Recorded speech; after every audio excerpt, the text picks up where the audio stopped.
أما أوجيني كانت من النخبة الفرنسية الراقية، وعرفت بذوقها للمجوهرات واستخدامها للأحجار الفاخرة بكل المجوهرات اللي كانت تلبسها.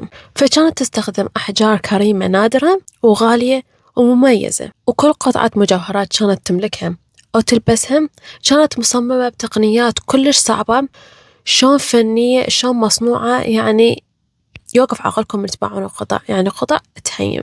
كل قطعة من المجوهرات كانت تملكها تعكس مركزية العائلة وأهمية زوجها بالمجتمع الفرنسي. يعني أردكم تفتهمون كل القطع اللي انسرقت ما كانت بس مجرد مجوهرات، بل كانت شواهد تاريخية على النفوذ والسياسة والحياة الملكية بفرنسا.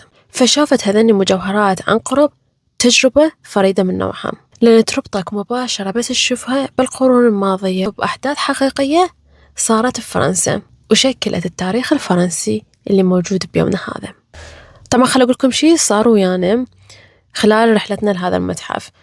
أني من سافرت اشتريت سيم كارد بس التليفون مالتي، لأنه قلت ما راح نحتاج نشتري تليفون ثاني لماما لأن هي 24 ساعة وياي.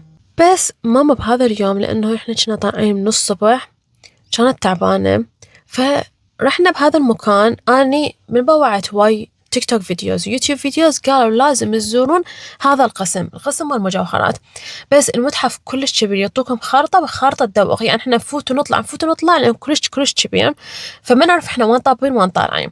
فوصلنا القسم كان كلش ازدحام، كلش يعني باب ما يندخل له من الازدحام، ناس كوما. وأني عندي فوبيا من الأماكن المغلقة، مو أماكن مغلقة يعني من يصير هواي ناس أختنق.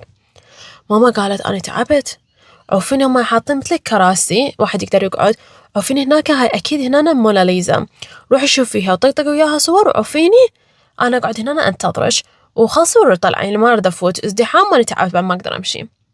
ماما أكيد ما راح تحركي من مكانش، قالت وأنا أروح، وأنا عندي موبايل، ما عندي شيء، يعني ما عندي شيء أخابرش، وأنا أروح، أنا تعبانة قاعدة هنا.